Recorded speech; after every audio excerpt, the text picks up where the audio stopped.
Hello, my name is Gaillard. I'm coming to you today to present a workshop on social and emotional learning and the parent and caregiver. I'm a social worker at Newark Public Schools. I work with the child study team. I've been teaching social and emotional learning with Rutgers and the Abbott Leadership Institute for a couple of seasons now. And I'm excited to bring forth this wonderful opportunity for you to learn new tools in this shared quarantine time. So we're going to get right to it. But before we get to it, I must tell you, this is the first time that I'm pre-recording with no audience. So it's totally weird, but I did a run through and the information is the information and it's a lot of fun. So after a few minutes, I'm going to forget no one's here with me. I'm going to be entertaining myself. So come on with me to the presentation. I'm going to start the slideshow now.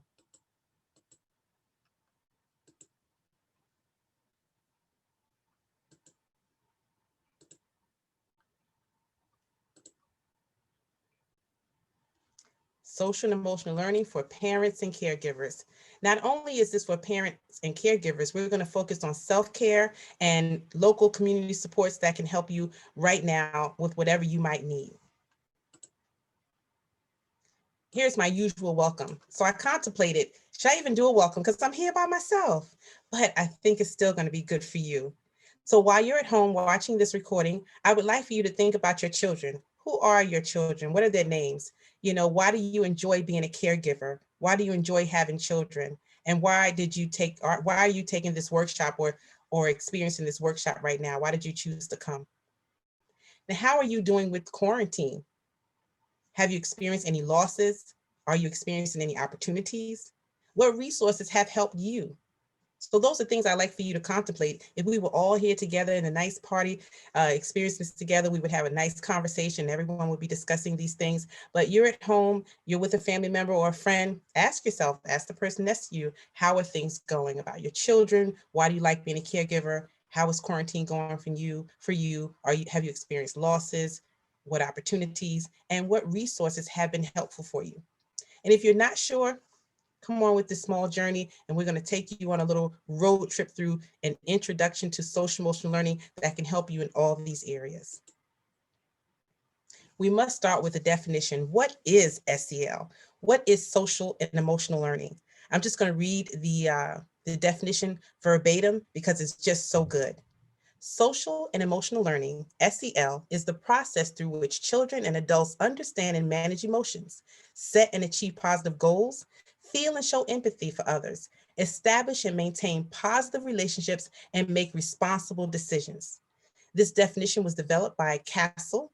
As you can see down in your right-hand corner, the Center for Academic Social and Emotional Learning. This center has been studying SEL for over 25 years. They developed the curriculums that most school districts use across this United States. And they've also developed the parent empowerment series that we're using now. I'm using just a part of it, but you should look them up, castle.org. So getting back to the definition, you might say that this is all common sense, but we all must know that common sense ain't always common. And people need direction on how to think, what to do, especially in times of hardship where it's hard to think, it's hard to have direction.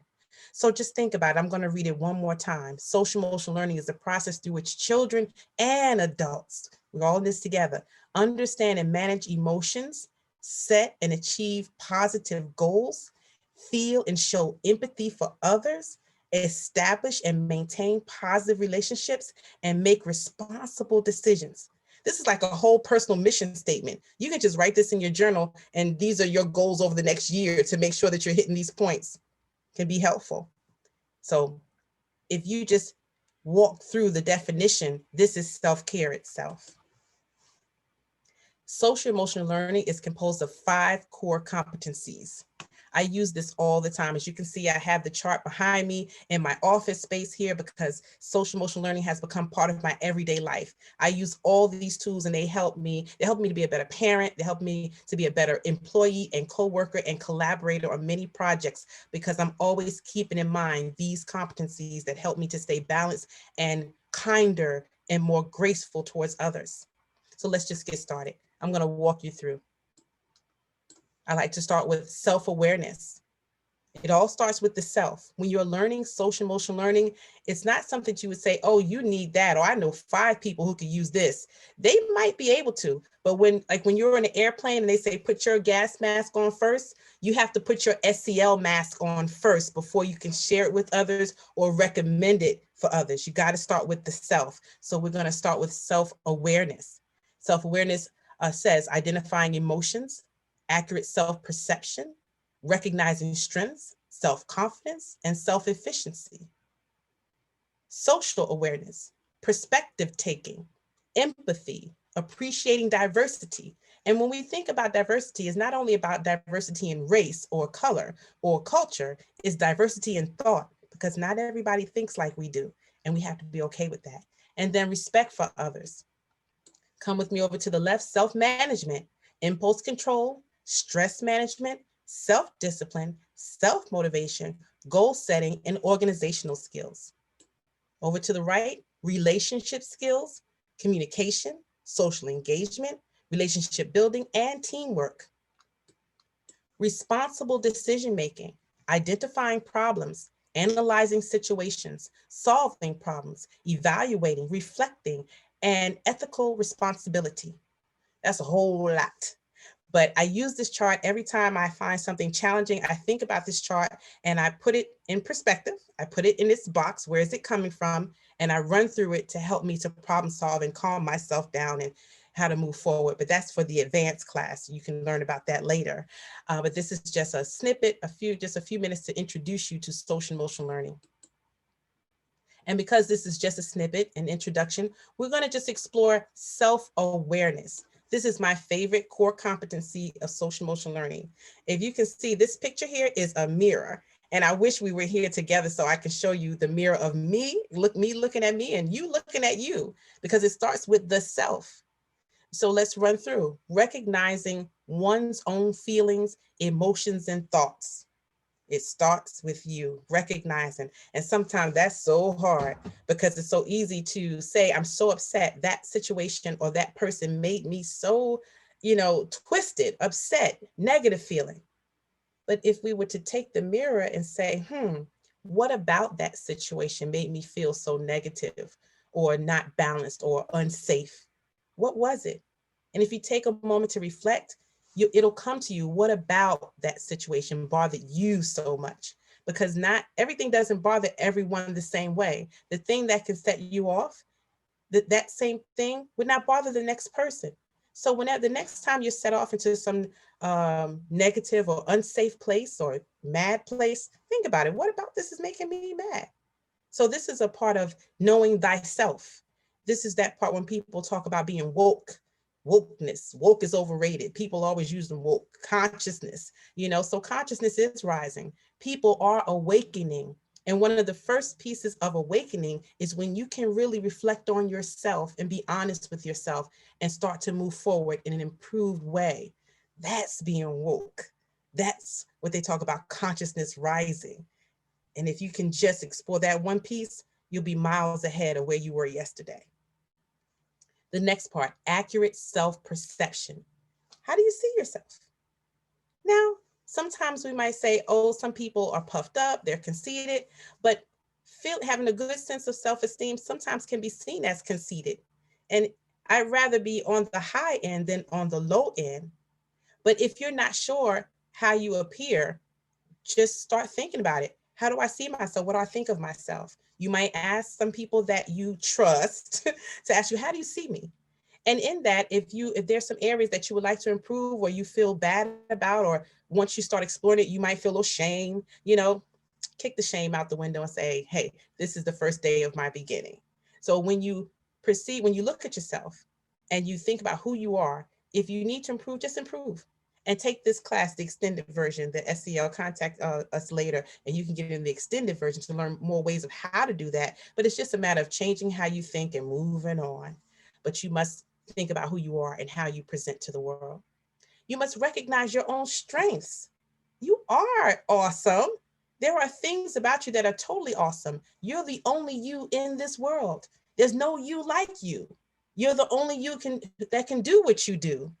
So recognize your strengths.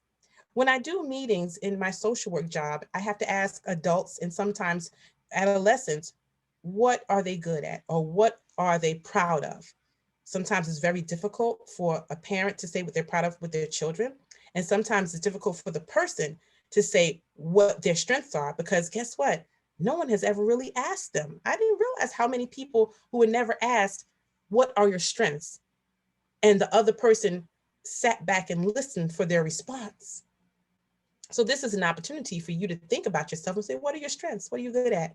Everyone is good at something, and only you can do that something or those some things. So be proud of your strengths. There's nothing conceited about it or puffed up. Knowing your strengths and recognize them is part of building a strong sense of self and self-esteem. The next part of self-awareness is recognizing the importance of self-confidence in handling daily tasks and challenges. Whew, that's a whole mouthful, y'all. Because as you move about your day and you have to work and parent and be a partner and all the things that we do, if we are not self-confident, how is that affecting all the relationships that we need to maintain our life? You know, what are we really doing at work, in our households, in our partnerships, in our relationships, if we first are not self-confident? I'm sure the lack of confidence disturbs all relationships. And sometimes that's a fearful, sad, embarrassing, dark place that a person lives in secretly when they don't have self-confidence. But you know what? As of today, you don't have to live in that hole anymore. You can just become more self-confident because now you know your strengths, you perceived yourself, you thought about your own feelings, and you're moving forward on how to improve. And you took this workshop today, you're listening to this recording, you are on your way. So just know when you lack self-confidence, it really disturbs all the rest of your life. And so what do we want? We want balance. People want joy. People want a sense of happiness more than not. And the last piece of self-awareness for STL is self-efficiency, being good at what you do, whatever it is. So think about, how efficient are you at work? How good or efficient are you at parenting, at being a partner, at whatever it is that you take on? How good are you? And if you don't feel that you're good at it, then just improve. Shift. Maybe that doesn't work for you. Don't work at something that's not working for you. What you can do naturally is your gift, is the thing that you can do extremely well because it comes naturally to you. And if there's something you aspire to that you're just not that good at yet, keep trucking. You know, you can do it, but you must have a sense of efficiency. You must feel a sense that I can do some things very well. And you can, but you must start thinking about it.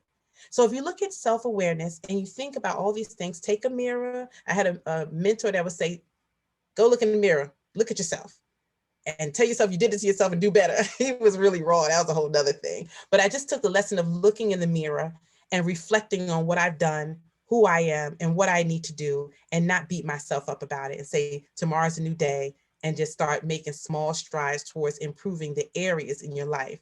Because once you improve, the whole world will improve around you. You will say, well, this person needs to take this SEL class because they need some work. You know, they might need some work. But when you start to improve because you took this class, everyone around you will start improving the way they react and respond to you. They won't even know why, but you'll know it's because I took that class and I'm changing. Next slide. So once we reflected and thought about how we can improve ourselves, or we feel pretty good about where we are, we want to add some gratitude. You know, some people think that a person can't be happy all the time. Like, happiness is fleeting. It's not always. But it is possible to access joy and happiness every single day. I guarantee it. I promise you, because I've accessed it. This little formula I want to share with you. Come in close, right? So about 5 years ago, I watched the OWN show, Super Soul Sunday, and there was a woman called Brene Brown. Come to find out, she's this guru on gratitude. That's all she talks about. That's all she speaks about. And she said this one thing that changed my whole life 5 years ago, 5 or more. She said, when you live in gratitude, may you never have an unhappy day ever again in your life. When you become unhappy, you fall out of gratitude. You stop thinking about the things you're grateful for. But the moment that you find that you're unhappy or in some negative feeling place, you start counting the things you're grateful for, because gratitude and unhappiness cannot coexist. They can't live in the same place. Try it. I guarantee you it's going to work every single time. And ever since I have adapted a lifestyle of gratitude, I say my gratitude prayers in the morning, and affirmations, I say them at night, and all throughout the day. It has become a real lifestyle for me, not just for me. We've taught this formula to almost 200 families across Newark, and everyone is still raving about how their lives have improved because of being aware of gratitude and really being proactive about accessing it every day. Next slide. So here is Slido.com, and there's a question, what are you grateful for? And I'm going to come out of it, and I hope that I can go back to, nope, we may have to skip this part because I don't have the Slido code. So I'm going to go right by this slide. But the Slido code, and I'll get that to you towards the end, I hope. The Slido code is an activity that I want to share with you. What it will do is you'll go to slido.com, you'll put the code in that I'm going to give you towards the end, we'll come back to it, and you'll create a big cloud of words of gratitude. So whoever's watching this video, they'll go to this website and just type in the code I'm going to give you, and you put in what you're grateful for today. And while you're doing it, you'll see other people typing in what they're grateful for at the same time. And in the end, this is an empathy cloud. Your cloud is going to say gratitude. It's going to say up here, what are you grateful for today? And then it will populate with all the things that you're grateful for and everyone else who's doing the project with you. This will open on Saturday when this webinar launches, and it will close maybe Wednesday. And then I will send it out. I will try to get an email to you all once it closes, but you'll be able to see it. So if you can't think of things you're grateful for, you'll see what other people are grateful for to give you ideas.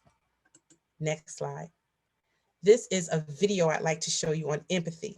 So once you self-reflected, you become more self-aware, you're thinking about yourself and how you affect the world around you. You are now thinking of gratitude more, you're experiencing more joy. You want to add some empathy in there too, because now that you're doing this work with yourself, you want to share these experiences with others. How do you do it? You can't tell them you need this workshop. What you do is start to become a more empathetic being. And I don't know about you, but I'd never heard of the word empathy until I went to graduate school. It wasn't even in my vocabulary. I didn't even know how that's possible. But this is a 3-minute clip by Brene Brown, and I'm just going to let it play for you.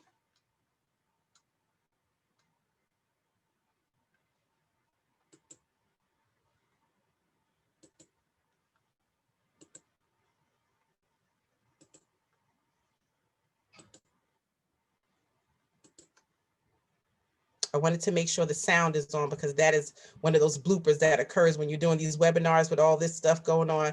You're like, why can't I hear the sound? Because you didn't click the sound button. Okay, so enjoy.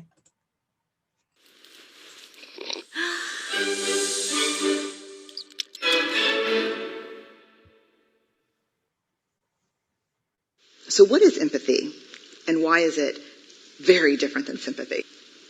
Empathy fuels connection. Sympathy drives disconnection. Empathy, it's very interesting. Teresa Wiseman is a nursing scholar who studied professions, very diverse professions where empathy is relevant, and came up with 4 qualities of empathy. Perspective taking, the ability to take the perspective of another person or recognize their perspective as their truth. Staying out of judgment, not easy when you enjoy it as much as most of us do. Recognizing emotion in other people and then communicating that. Empathy is feeling with people. And to me, I always think of empathy as this kind of sacred space when someone's kind of in a deep hole and they shout out from the bottom and they say, I'm stuck, it's dark, I'm overwhelmed. And then we look and we say, hey, you climb down. I know what it's like down here, and you're not alone. Sympathy is, ooh, it's bad, no, you want a sandwich? Empathy is a choice, and it's a vulnerable choice, because in order to connect with you, I have to connect with something in myself that knows that feeling. Rarely, if ever, does an empathic response begin with at least. And we do it all the time. Because you know what? Someone just shared something with us that's incredibly painful, and we're trying to silver lining it. I don't think that's a verb. but I'm using it as one. We're trying to put the silver lining around it. So I had a miscarriage. Oh, at least you know you can get pregnant. I think my marriage is falling apart. At least you have a marriage. John's getting kicked out of school. At least Sarah is an A student. But one of the things we do sometimes in the face of very difficult conversations is we try to make things better. If I share something with you that's very difficult, I'd rather you say, I don't even know what to say right now. I'm just so glad you told me. Because the truth is, rarely can a response make something better. What makes something better is connection.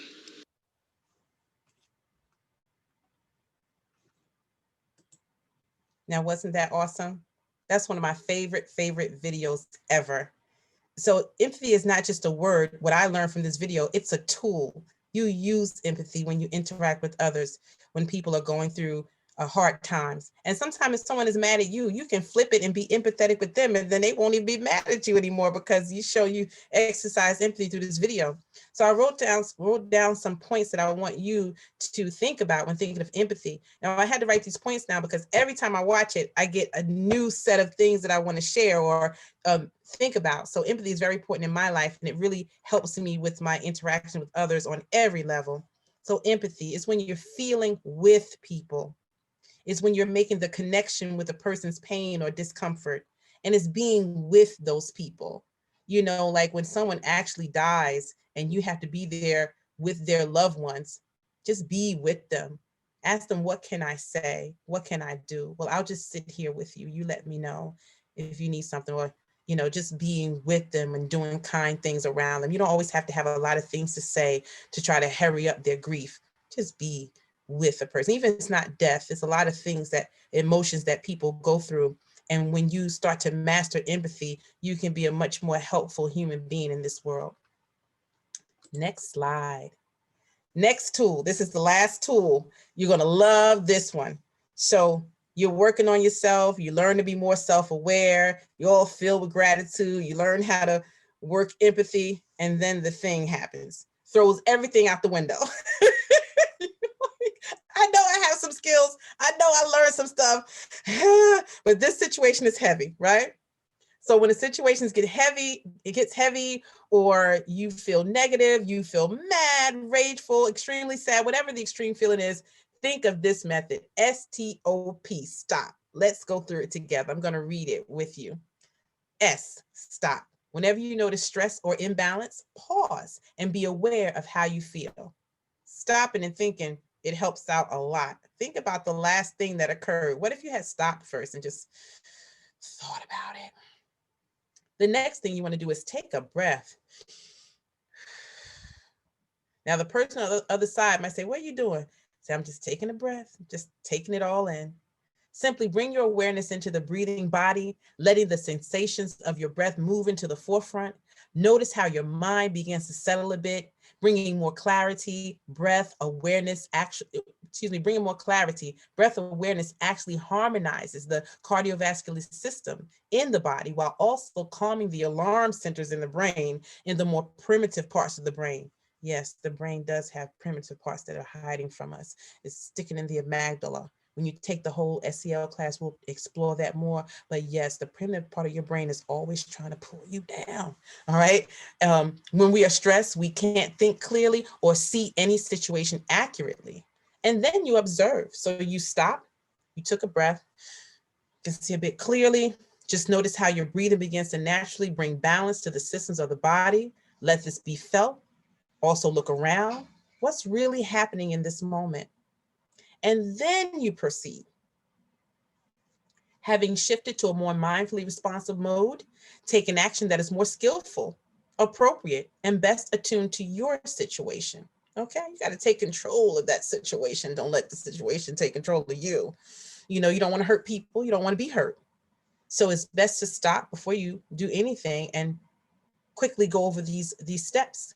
And you might say, how am I going to do all that if I'm standing right there in the situation? Well, first you want to read over this a few times. And so say you find yourself in the situation. I'm going to give you a few tips on how to get out of a heated, emotionally charged situation. If you're on the phone, say, hold on, put the phone on mute and do the stop method. Breathe, think, observe, you know. You just put it on hold and put it on mute. They're right there. The phone's right there. You didn't leave the person. You didn't say, let me call you back. You just said, hold on. Because the person on the other side still needs to be connected with you. You got to resolve it or do something, right? The next thing is if you're in a situation in your home, you can just say, can I have a moment? I'm going to go in the bathroom or the next room to just calm down and really think about how I want to proceed, because I want to make sure that it's the best way and that it's healthy for us. It could be your spouse, your partner, your child, whomever you're inflamed with. Just take a moment. If it's at work, you might say, can I go to the bathroom? Go to the bathroom, get there and breathe in the bathroom stall. You know, if you are on, we're remote, if you're on a Zoom, you say, hold on and put your screensaver on and breathe. But in every situation, you have the right to take some time and space between your response. No one has to have an immediate response, especially when you ask them, can you hold on for just a second? Let me think about this, or let me go to the bathroom. They got to give you a minute, you know, because you're not going to leave them. You're just taking a mental moment. Think about it. Next slide.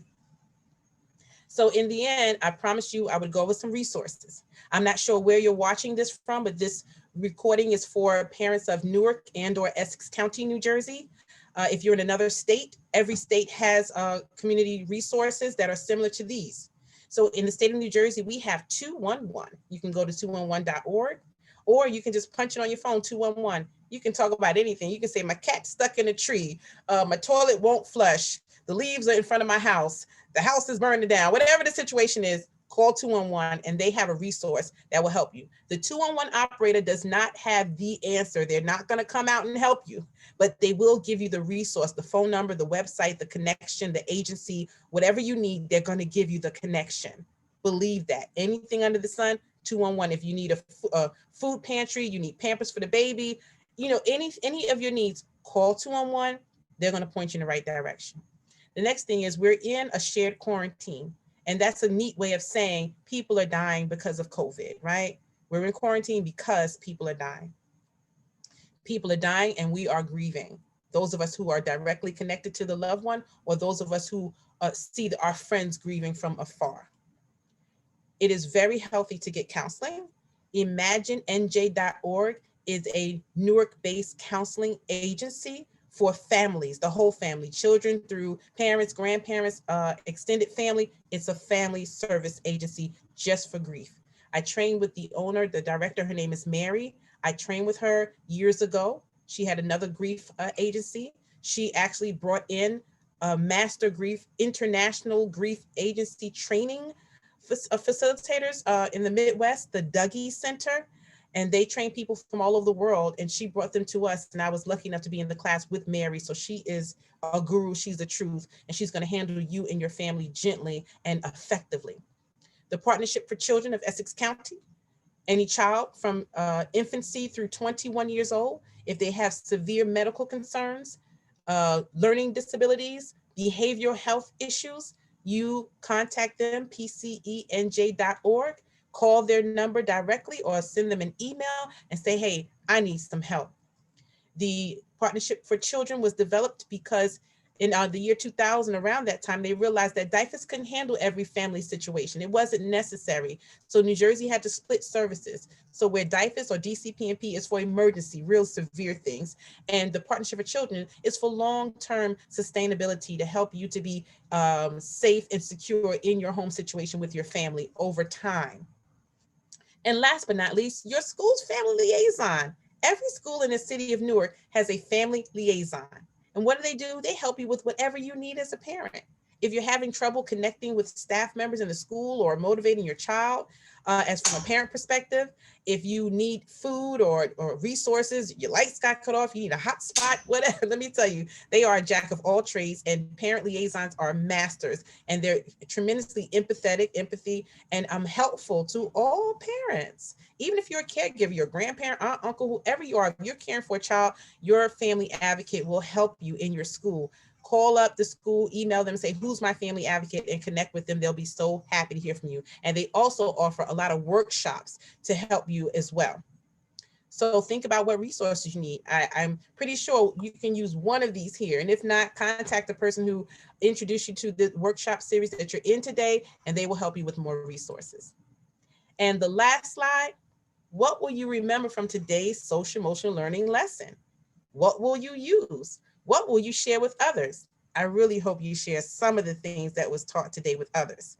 You know, you got to hear about what I listened to today. Please share. That's how social emotional learning is effective, when we absorb it and then we share it as we try to understand and navigate with our friends and family, because it sets a trend and it starts a new way of thinking and gives us a new language. And before you know it, everyone is kind to each other and we're all singing Kumbaya. I believe it can be possible. So that's it. Think about how you're going to use SEL and who you're going to share it with. So I thank you for this opportunity to share social emotional learning with you. My name again is Love M. Gaillard. I'm a social worker with the Newark Public Schools. You can follow me or contact me at Project Love on Facebook. Remember, it's L.O.V.E. to find me. And it was a pleasure bringing this presentation to you for the very first time, pre-recorded. I had a good time with myself. You have a wonderful day and a wonderful experience, and ask your the person who introduced you to this workshop if you would like to take the SEL extended version with the Abbott Leadership Institute at Rutgers University. Bye.